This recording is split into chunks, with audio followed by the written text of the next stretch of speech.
आज 10 रुपयाची चाय प्यायसाठी एवढं दूर आलो आणि इकडे आल्यावर असं काहीतरी कांड झाला. पण काय झालं यासाठी तुम्हाला ब्लॉग पूर्ण पाहायला लागेल. चला तुम्हाला ब्लॉगच्या पुढे सांगतो, तोपर्यंत तुम्ही तुमच्या हॉल फॉलो वगैरे करून घ्या.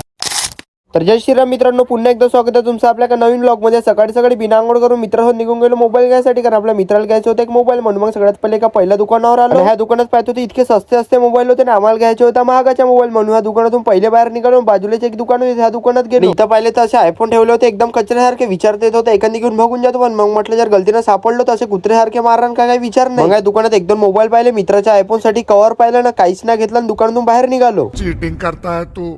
हातात झाला होता दिवसाचा अर्धा टाइमपास. मग आता समोरचा दिवस कसा काढायचा म्हणून लावलाय का मित्राला फोन. येऊ का रे बा तुझ्या घराकडे म्हटलं तर ये म्हटलं आले तर काही नाही, पण आल्यावर चाय तुले पाजा लागन तर हो म्हणे. म्हणून मग पटकन गाडी काढली आणि डायरेक्ट त्याच्या घराकडे आलो. सगळ्यात पहिले तेले घेतलं आणि म्हटलं कुठं कमी मध्ये निपटवता, म्हणून अजून एका मित्राला घेतला आणि तेली गाडीवर बसलो आणि सीधा निघालो आम्ही मग चाय प्यायला जाण्यासाठी. याच्याही गावापासून आम्ही गेलो 4 गाव दूर चाय प्यायसाठी, कारण तिकडे चाय चांगली भेटते म्हणे. आम्हाला एकाच वेळेची चाय चांगली प्यायची होती. म्हणून मग पटकन चाय वगैरे पिऊन घेतली आणि इथून गाडी काढली आणि डायरेक्ट निघालो घरी वापस येण्यासाठी. सगळ्यात पहिले तर मित्राला घराकडे सोडून दिलं आणि त्यानंतर आम्ही निघालो घराकडे यासाठी. आजचा व्लॉग सेंड केला तर आता व्लॉग आवडला असेल तुम्हाला तर लाईक आणि फॉलो करून घेतला तुमच्या वाले. आता मी भेटतो तुम्हाला पुढच्या व्लॉग मध्ये.